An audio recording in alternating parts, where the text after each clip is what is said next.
Ne pas adhérer à la ligne d'Alger, c'est prendre le risque d'être combattu, y compris sur des terrains inattendus. Dans nos rues, a commencé une guerre des mots.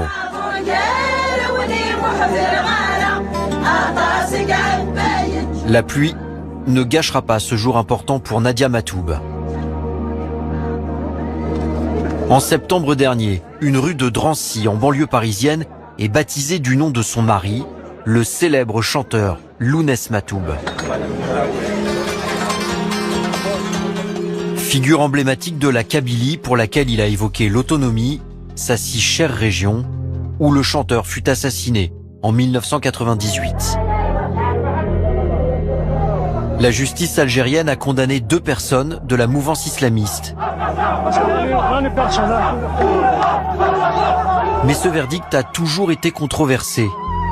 À la mort de l'artiste, des dizaines de milliers de manifestants accusent le pouvoir algérien d'être impliqué dans son exécution. Tous ceux qui sont là, ils sont aussi là pour dire aussi qu'on n'a pas oublié Lounès Matoub et qu'on revendique aussi la vérité, surtout la vérité sur son assassinat, et qu'on est là pour continuer son combat. On est là pour dire aussi non aux récupérations qui sont tentées régulièrement.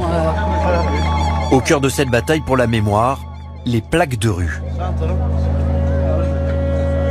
Comment présenter Lounès Matoub? Plusieurs communes le qualifient de chanteur algérien.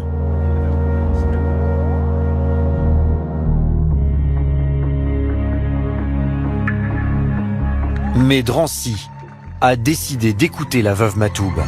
Un autre choix a été fait. Vous savez, en une année, il y a eu 3 inaugurations de Lounès Matoub. On est ici pour rendre hommage à Lounès et je parlerai en toute liberté. Sur cette plaque, c'est un chanteur et poète kabyle. Aucune référence à l'Algérie. Dans l'assistance, ce jour-là, des militants du MAC, le mouvement pour l'autodétermination de la Kabylie, un parti politique radical classé terroriste par Alger. Sur la plaque, il est inscrit chanteur kabyle.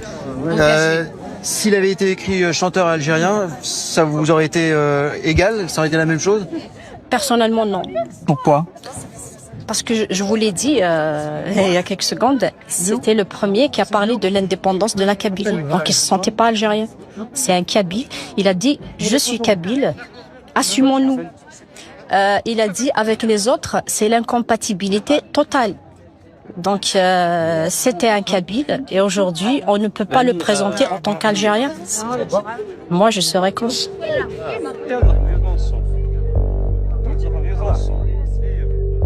À Drancy, la nouvelle plaque n'aurait suscité aucune réaction côté algérien.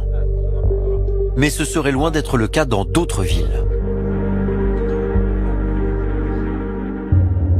Cette note récente du contre-espionnage semble indiquer que les services algériens n'hésitent pas à mettre sous pression des élus de la République française.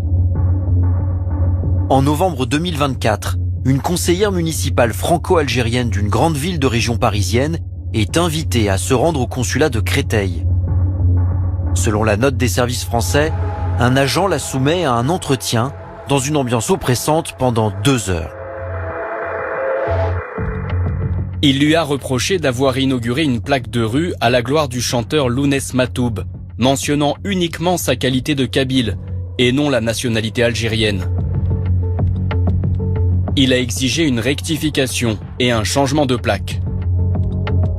La conseillère municipale ne cède pas. L'entretien se tend. Selon la note, son statut d'élu intéresse particulièrement l'agent du renseignement. Sur le ton de la menace, il lui a indiqué qu'elle faisait l'objet d'un suivi de la part du consulat, en raison de ses connexions politiques françaises intéressantes pour l'Algérie. Par la suite, il a relancé l'élu plusieurs fois par téléphone, lui enjoignant de revendiquer publiquement son attachement à l'Algérie.